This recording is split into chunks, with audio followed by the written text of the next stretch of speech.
It's time now to review headlines of today's newspapers. And of course, we're going to start with the newspaper of record this day on Saturday. Absolutely. This is where we start with this day on Saturday. That's the newspaper of record. Let's pick it from top to bottom. The window story says Fitch revises Nigeria's outlook to positive, affirms B minus rating amid market-friendly reforms, welcomes policies to restore macroeconomic stability, maintains high debt service, rising inflation remain risks to outlook. And under that, the story on page 5, the headline says Sule Lamido weighs in on Ihedio's PDP exit, says gale of resignation from party out of frustration. There's frustration going on in PDP and people are leaving, not looking good for what is meant to be the main opposition party. Under the masthead, no compromise on press freedom.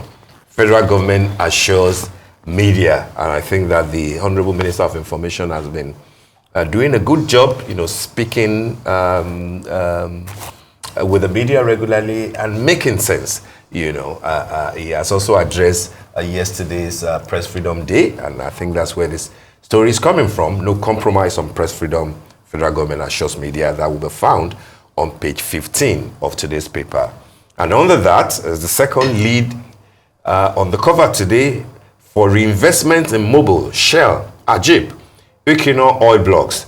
NUPRC gives 2-week ultimatum, offers 10.9 million barrels of oil, 90.7 BCF of gas for sale. That story will be found on page 5. And the lead story, which speaks directly to the issue that has been generating a lot of back and forth controversies here and there, and which one of our guests earlier this morning spoke to. Salako Works Ministry issued preliminary ESIA approval on Lagos-Calabar highway. That is the Minister of State for the Environment, ESIA Salako, who spoke on our rise yesterday, being categorical about the fact that initial approval was sought and that it was granted. And I think that should explain the position that we can take our word for it.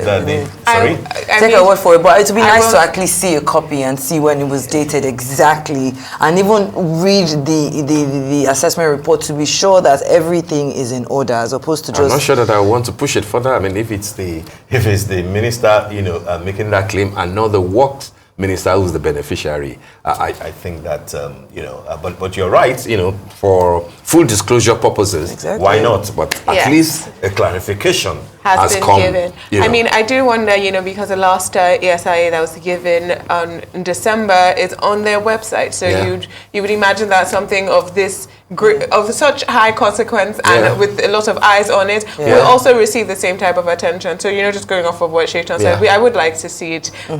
Again, we can't take our word for it, but we have taken the word for even the presidency has had to backtrack on their word this week. So one more minister.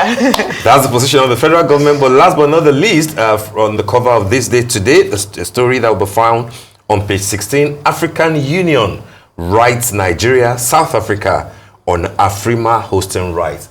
I think this is an important story for the federal government of Nigeria, given the fact that what the African Union is looking at is who will be the next host of possibly the biggest music fiesta and award ceremony in Africa, All Africa Music Awards. And what is happening basically is that the union, which handles this in collaboration with AFRIMA, have written the federal government. I believe that letter from the story is with the Honorable Minister of Art, Culture and Creative Economy, Anatu Musawa.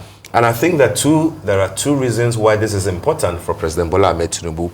One is the fact that in 2015 November, it was on the stage of AFRIMA, and Asiwaju Bola Ahmed Tinubu was there himself to receive an important award as the pillar of art and culture in Africa. He was there in November 2015 and he received it. Today is the president that the African Union, that award was presented to him by African Union, by the way, and it's now been written to say, we're making this offer for the next 2 years of AFRIMA open, either Nigeria or South Africa. This is the birthplace of Afrima. This is the birthplace of Afrobeat. This is a time that we are saying, don't go, frolicking with Grammys. Let's build what we have in Nigeria. Secondly is the fact that President Bola Ahmed Tinubu is the chair of African Union Commission. It will be important to bring that to West Africa, Nigeria, where you can have your friends from ECOWAS,